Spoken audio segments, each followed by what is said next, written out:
네, 월스트리트 모닝 브리핑 함께하고 있습니다. 이번 글로벌 인터뷰는 중국경제금융연구소 전병서 소장 모시겠습니다. 소장님 어서 오세요. 네, 안녕하세요. 네, 반갑습니다. 오늘 타이 색깔이 엄청 화사하신데요? 이 어두운 새벽을 밝혀주고 계십니다.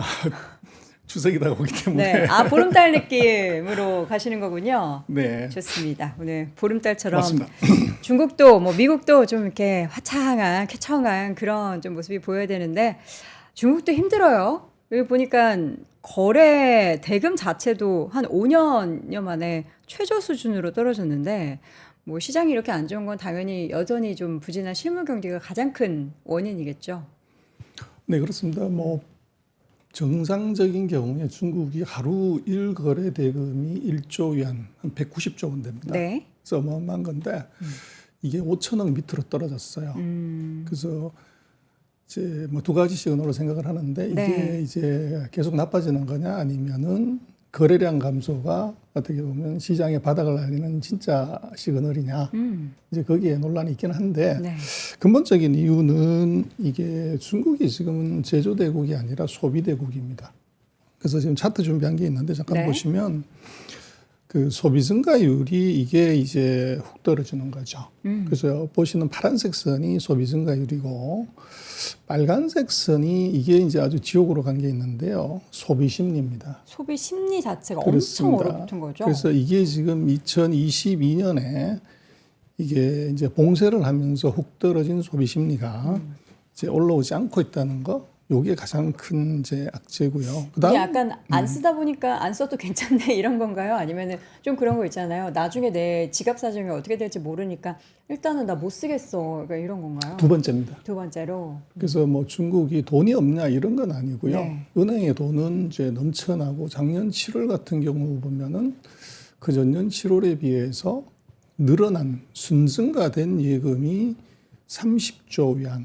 그래서 중국 GDP가 한 120조 되는데 GDP의 4분의 1 되는 돈이 실물로 안 가고 은행에 잠들어 있는 거죠. 그래서 그게 이제 자산시장의 감소, 그러니까 부동산하고 주식시장이 떨어지면서 이거 투자할 데가 없구나. 이렇게 생각해서 돈을 못 쓰는 거죠. 네. 그래서 그 다음 차트 한번 보여주시면요.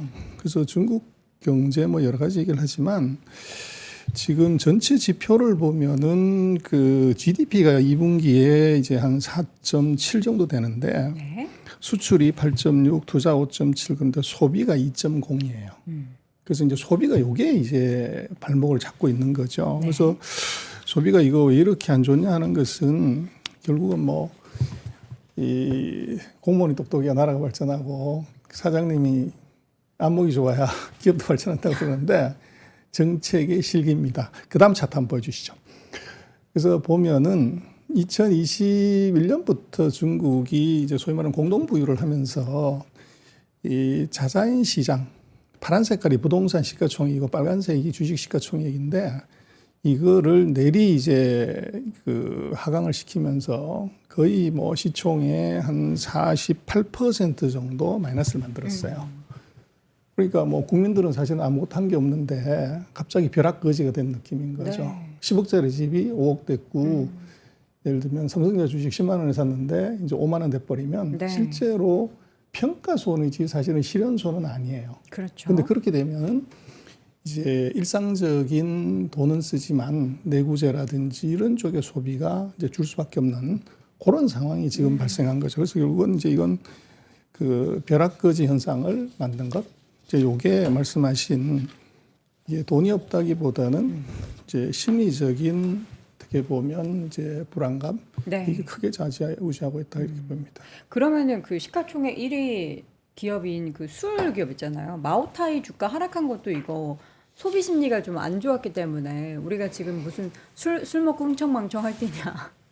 이런 분위기가 중국에서 펼쳐지고 있어서 이렇게 좀 주가도 빠지고 그러는 걸까요? 그거하고 상관이 있습니다. 그래서 지금 전 세계는 한국도 그렇고 미국도 그렇고 중국도 그렇고 소위 말하는 K자 리커버리 되는 놈은 계속 가고 안 되는 놈은 끝까지 나빠지는 네. 그런 그런 현상이 빈익빈 부익부 현상이 나타나는데 네. 그게 중국 플러스 하나 더한 것이 보면은 이제 부정부패 단속을 하게 되면 이제 고가 소비가 훅 줄어들어요. 그래서 마오타이가 한 10년 전에도 주가가 대폭락했던 적이 있는데 네. 그때는 이제 부정한 관리들, 탄관 오리들을 이제 잡아 넣겠다고 그랬을 때 그 마오타이 주가가 폭락을 해요. 그래서 왜 그러냐 그랬더니 공무원한테 접대할 때 이제 이술로 중국이 마오타이 30년짜리 술을 이제 접대를 하는 거죠. 그게 얼마인데요? 근데 그게 마오타이 30년이 어제 제가 체크해 봤더니 US 달러 1,800달러 하나로 245만 원. 245만 원이요? 예, 예. 술 한 병에? 그렇죠. 그래서 이제 이게 이 보통 사람들이 일상적으로 먹을 수 있는 술이 아닌데 이건 접대용이죠. 근데 우리가 이 막 보통 발렌타인 30년 그보다 이런데 훨씬 더 그보다 비쌉니다. 더 비싸네요. 그렇습니다. 그러다 보니까 최근에 이제 중국이 또 금융 부패를 이제 갑자기 또 들고 나왔어요. 네. 그래서 금융기관들 뭐 대출을 할 수 있고 이렇기 때문에 투자를 할 수 있기 때문에 거기도 접대 문화가 세죠. 거기에 이제 크게 충격을 받은 것이 이제 고가의 마오타이주들 판매가 크게 충격받은 게 있어요. 근데 네. 어쨌거나 이게 마오타이가 주가가 크게 떨어진 것은 말씀하신 전체적인 그 사회 분위기, 부정부패 단속에 따른 고가 제품, 고가 술에 대한 수요가 떨어진 것도 아니지만 또 하나 이제 주목할 것은 그 최근에 보면은 중국의 그 대만 만두 회사죠, 딘타이펑이라고. 네. 그 회사가 이제 북경 지역의 사무소를 저 식당을 다 철수를 한다. 이제 그 얘기가 한국 언론에 많이 보도가 되고 네. 뭐 중국 자본의 2차 철수가 시작이 됐다. 뭐 언론에 그렇게 막 이제 쓴 것이 나오는데 네. 그건 좀 과장이 된 거고요. 그래서 이게 왜 이제 문제가 되냐면 딘타이펑이 우리 한국에도 있습니다만은 중국 돈으로 이제 만두 한 세트에 대략 한 150위안에서 200위안 정도 합니다. 그래서 그럼 우리 돈으로 대략 28,000원에서 38,000원 정도 되는 거죠. 꽤 비싸죠. 그렇죠. 그래서 중국은 이제 북쪽 지역은 만두 먹고요. 남쪽 네. 지역은 밥을 먹어요. 그래서 이게 만두의 나라가 사실은 중국인데 초기에 들어왔을 때 깨끗한 환경에 이제 어떻게 보면 조금 색다른 맛에 비싼 가격을 지불할 의도는 있었지만 경기가 나빠지면서 우리도 그렇습니다. 우리 소득 수준에 28,000원에서 38,000원 내고 만두 먹는다? 그거 일반인들이 하기 좀 어렵죠. 그래서 이것의 주된 수요가 누구였냐 그러면 외국인들. 중국 와서 깨끗한 환경에서 이제 정갈한 음식을 먹어보는 건 네. 그러는데 중국이 코로나 끝나고 나서 외국인들의 방문이 그 60~70% 줄었어요. 근데 주로 어디 가냐? 대도시 북경 쪽에 많이 가죠. 그래서 이제 문을 닫은 건데 그게 이제 어떻게 보면 그 소비, 그 음식료 소비에서 K자 되는 놈은 계속되고 안 되는 놈은 가는데 전체적인 소득이 나빠지면서 고가 소비에 대한 이제 어떻게 보면 수요가 크게 줄어드는 네. 그 현상이 술에도 나타나고 음식에도 나타나고 그래서 그런 현상이 이제 있고요. 그래서 뭐 마오타이를 갖고서 중국 전체 소비라고 보기는 어렵고 고가 소비가 충격받았다. 이제 그렇게 해석할 수 있을 것 같아요. 이건 약간 어떻게 보면은 좀 뭐 우스갯소리로도 들릴 수 있는데 우리나라 그 CJ에서 만드는 비비고 만두가 전 세계적으로 엄청 이렇게 미국에서 인기를 많이 끈다고 하잖아요. 그래서 뭐 우리나라 라면은 일본의 라멘을 제치고 굉장히 또 선두주자로 나서고 있고 중국이 또 만두로 대표적이지만 우리나라 만두가 워낙에 저렴하게 또 잘 나오기 때문에 그 중국 제품들을 또 이렇게 제끼고 1등을 잘 차지하고 이런 거는 영향이 좀 없을까요? 그래서 물론 중국- 가격은 완전 다르지만 중국은 뭐 만두를 수출하지는 않고 있죠. 그래서 뭐 중국 음식에 대한 그 신뢰도가 떨어지기 때문에. 네. 그래서 한국도 보면 최근에 불당면이 뭐 엄청난 기세를 보였는데 그렇죠. 그게 결국은 전 세계적인 K자 리커버리. 가난한 사람들은 더 가난해지고 그러다 보니까 이제 특별한 음식에 분노 게이지를 좀 낮출 수 있는 핫한 음식의 가격대가 이제 저렴한 것, 네. 그것의 수요 폭발에 아마 그리고 불당면이나 뭐 이제 비비고 같은 것들이 들어가는 게 아닌가 싶고 중국의 그런 뭐 반사적 이익이나 이런 것들은 아닌 것 같아요. 이들은 원래 없었기 때문에. 지금 데이터를 보면은 이제 상품에 대한 소비 자체가 계속 지금 중국이 꺾이는데 이게 좀 다시 좀 고개를 들기 위해서 정부에서도 정말 캐시를 지급하기도 하고 다양한 정책을 펼치지만 중국 국민들은 지갑을 안 열고 있는 거죠. 그렇습니다. 지금 차트 준비한 거 한번 보여주시면요. 상품 소비하고 상해지수하고 서비스 PMI 같이 한번 보시면 지수가 쭉 떨어지는데 상품 소비 증가율이 계속 떨어져요. 네. 그래서 지갑 안 열고 있다는 얘기고, 다음 차트 한번 보여주시면 지금 그 서비스 PMI 이게 이제 쭉 계속 떨어져요. 그러다가 8월 달에 살짝 이제 조금 좋아졌고, 요게 이제 중국 정부가 그 7월 달에 보면은 대대적인 소비 진작책을 냅니다. 그래서 예를 들면 그 사이에 완전히 막아놨던 교육 서비스, 네. 그것도 이제 좀 풀어줄게. 관광 이거 쿠폰 나눠줄 테니까 해라. 그 음식료 가서 보조금 줄 테니까 먹어라. 이런 것의 효과가 약간 있어요. 네. 근데 이제 이게 문제는 우리도 그랬습니다만은 쿠폰 나눠주면 그때는 10만 원 쓰고 나면 그 다음번에 어떡할래 하는 문제가 있어서 이제 중국도 그런 현상이 있었고, 그래서 줄라면 화끈하게 줘야지.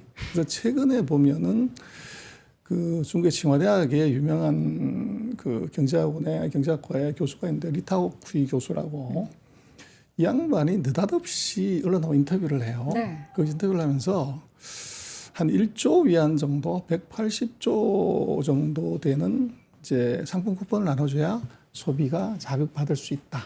이런 얘기를 해요. 80조를 기준으로 삼은 게 왜일까요? 그렇죠. 그래서 이제 중국 GDP의 한 1% 정도, 네. 그 정도를 이제 줘야 된다 써야. 그러는데, 이것이 이제 중국 정부가 생각하는 만약에 소비가 아마 9월 달, 8월 달에 살아나지 않으면 아마도 그런 이제 대대적인 그 쿠폰 살포가 있을 것 같아요. 근데 중국 교수들은 정부하고 밀접한 상관성이 있어요. 근데 정부가 그냥 얘기하면 좀 그러니까 바람잡이 역할을 하는 거죠. 그래서 마켓을 한번 태핑해보는 이제 그런 현상이 있는 것 같고, 그래서 아마도 하반기에 중국은 뭐 2분기 GDP가 4.7이었기 때문에 네. 연간 목표를 5를 잡았는데 하반기에 5를 못하게 되면 이제 처음으로 코로나 이외에 정부가 목표를 달성 못하는 그런 일이 벌어지게 되고, 네. 그렇게 되면 상기 정부에 대한 신뢰가 굉장히 떨어지죠. 근데 거기에는 수출이나 이런 것들은 뭐 정부가 어떻게 할 수 없는 거지만, 네. 내수 문제는 정부가 재정이나 또 통화나 이걸 갖고서 이제 할 수 있는 룸이 좀 있는 거죠. 그래서 아마 정부는 아마 8월 달 수치를 굉장히 민감하게 보고 있을 것 같아요. 네. 보석이 안 좋았으면은 아마도 또 지금까지 보지 못했던 이제 그런 소비 진작책을 낼 수밖에 없고 아마 낼 것 같은 그런 예상이 조금 듭니다. 네. 소비에 대해서 좀 끌어올리기 위한 내수 관련한 정책은 뭐 계속 전 세계가 좀 주목을 하고 있는 상황인데, 정책을 펼쳐도 이게 정말 확실한 실효성이 발현이 되지 않아서 그동안에는 참 답답하기만 했는데, 앞으로 또 펼쳐지는 정책이 또 얼마나 실효성을 중국 내에서 발현시키게 될지는 지켜보겠습니다. 최근에 사실 아시아권 증시가 8월 달에도 그렇고요. 이번에도 좀 흔들릴 때 중국은 거의 뭐 변동이 없었어요. 더 빠져서 변동이 없는 건지, 아니면 뭐 어떤 이유 때문에 덜 빠진 거라고 보세요? 이것은 이제 뭐 전 세계적으로 엔캐리 이펙트가 사실은 컸죠. 주가 대폭락에는. 근데 중국은 외국인 자금의 비중이 한 3%밖에 되지 않아요. 그리고 외환을 통제하기 때문에 이게 이제 외국인 자금이 뭐 차이나런이 대거 생겼다 이런 것들은 조금 넌센스고요.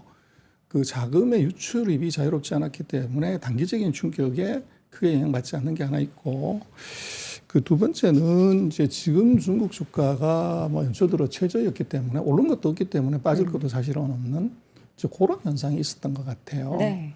그리고 지금 이제 뭐 위안화 캐리가 나와가지고 이게 뭐 변화가 거기에 있을 거라고 그러는데, 중국 외환 통제를 굉장히 세게 하기 때문에 기업이나 특히 개인들이 뭐 해외에 돈을 갖고 나간다, 이것이 굉장히 어렵게 돼 있고, 기업들이 이제 수출입을 이제 가장무역을 통해서 해외로 돈을 빼는 경우는 가능하지만, 개인들이 그렇게 이제 예를 들면 와다나베 부인처럼 우리 예를 들면 이제 동학개미처럼 그렇게 돈을 갖고 나갈 수 있는 메커니즘 자체가 없어요.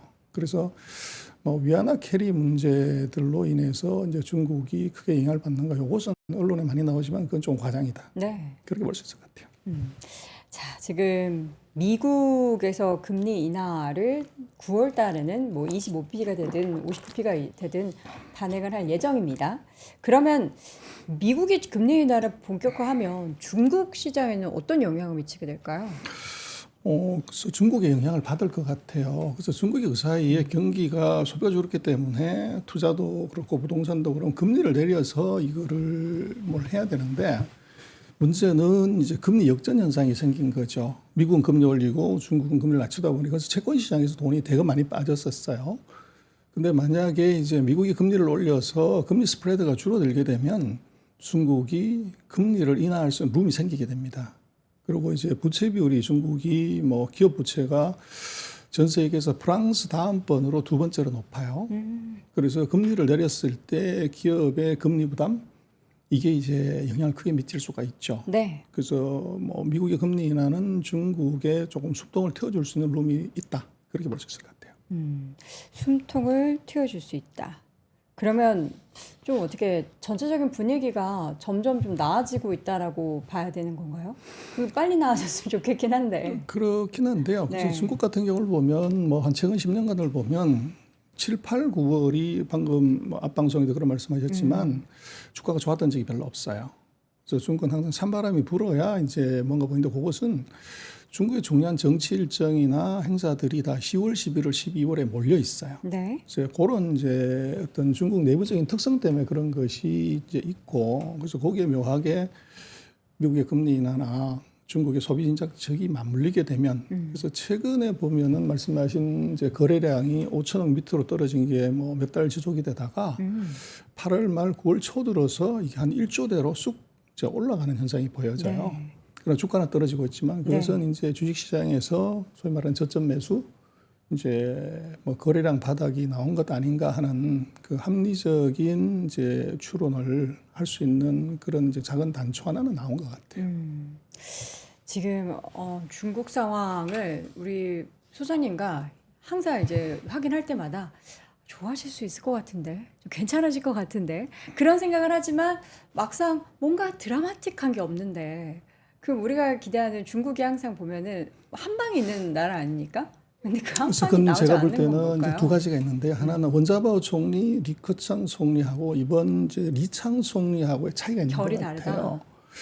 그래서 과거에는 이제 총리들이 주석 눈치 안 보고 과감하게 경제 정책을 실시할 수 있는 한 방이 있었는데 지금 리창 총리는 이제 시진핑의 비서 출신이고 경제에 대해서 일가견이 있다고 보기가 어려워요. 그러다 보니까 경제 정책을 이제 위기가 오거나 문제가 됐다고 하면 화끈하게 경제 정책을 쓰는 것이 아니라 찔끔찔끔찔끔 뭐 이렇게 이제 내다 보니까 네. 그게 말씀하신 이제 화끈한 한 방이 없는 것이 하나 있고 또 하나 제가 생각할 때 우리가 조금 간과를 하면 안 되는 것이 중국이 우리나라 GDP의 지금 딱 10배입니다. 10배. 사이즈가 미국 다음번에 크니까 미국이 한 70% 가까운 사이즈이기 때문에 우리가 중국의 10분의 1밖에 안 되는 경제 규모도 경제 정책 내면은 바로 그게 효과가 나지 않지 않습니까? 그렇죠. 그 시차가 있는데 그걸 사이즈로 감안한다고 하면은 우리보다는 훨씬 더 경제 규모가 크고 구조가 다양하기 때문에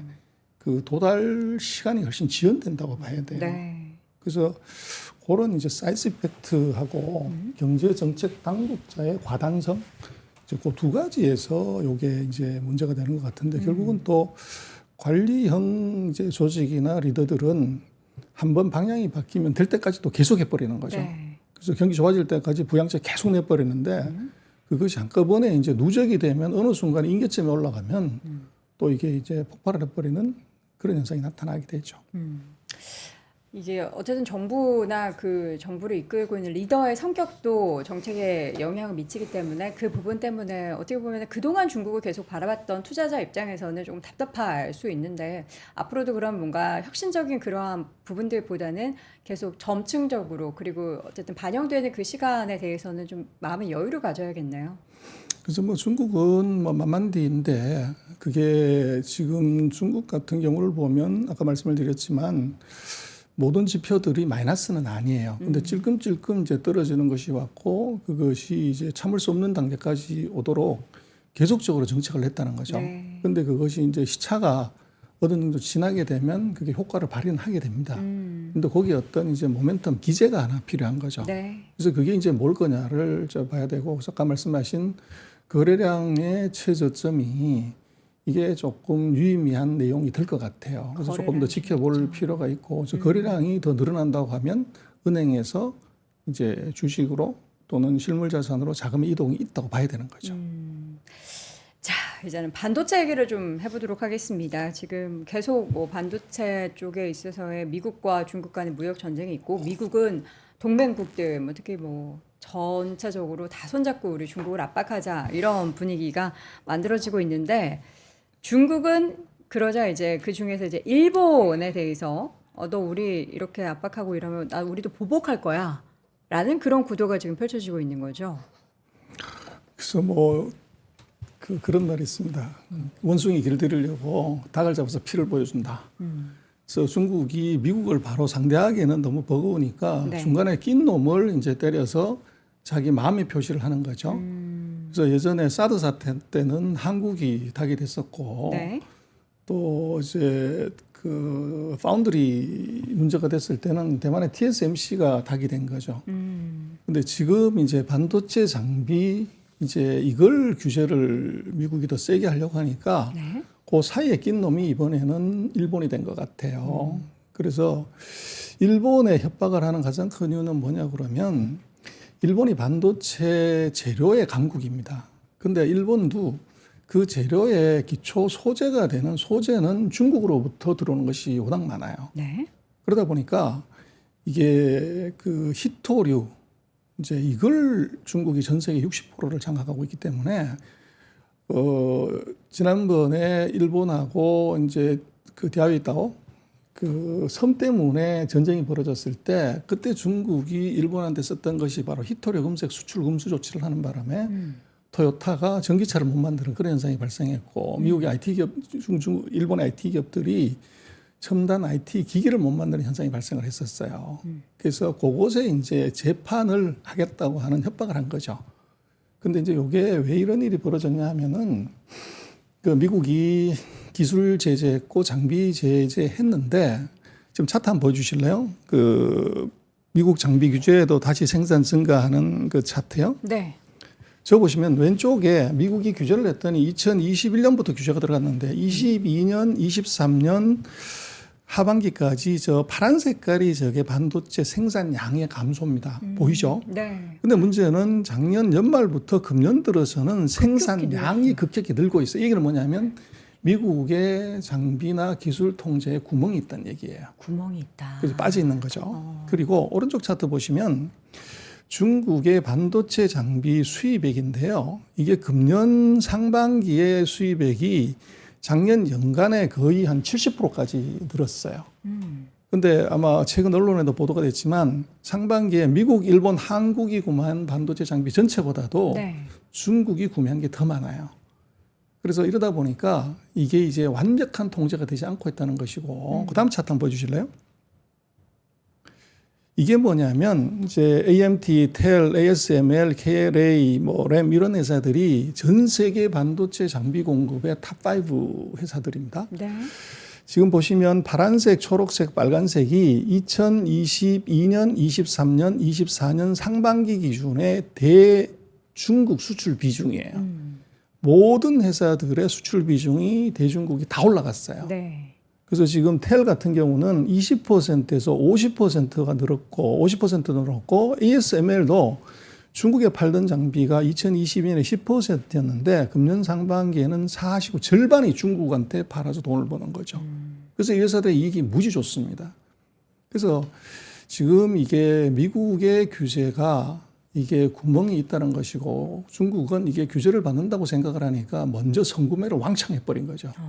그래서 지금 뭐 이렇게 AI 칩 관련해서도 엔비디아가 이제 수출을 못하게 되니까 중국이 먼저 왕창 사가지고 사실은 엔비디아의 버블 중에 하나는 중국이 뭐 우회를 하든 뭐라든 해가지고 필요한 재고보다 엄청나게 많은 칩을 산 것이 쇼티지를 만든 것도 있어요. 네. 그래서 지금 중국 같은 경우를 놓고 보면 이 원자재에서 강점이 있기 때문에 반도체를 제조하는데 필요한 예를 들면 갈륨이나 게르마늄 요거를 최근에 통제하겠다고 얘기를 했어요. 그래서 미국의 규제에 대해서 중국은 자원의 방패를 갖고 이걸 막기 시작하는 거죠. 네. 근데 문제는 꼬리가 길면 밟힌다고. 지금 반도체 같은 경우는 어떤 반도체도 한 나라에서 원자재부터 제품까지를 생산하는 나라가 없어요.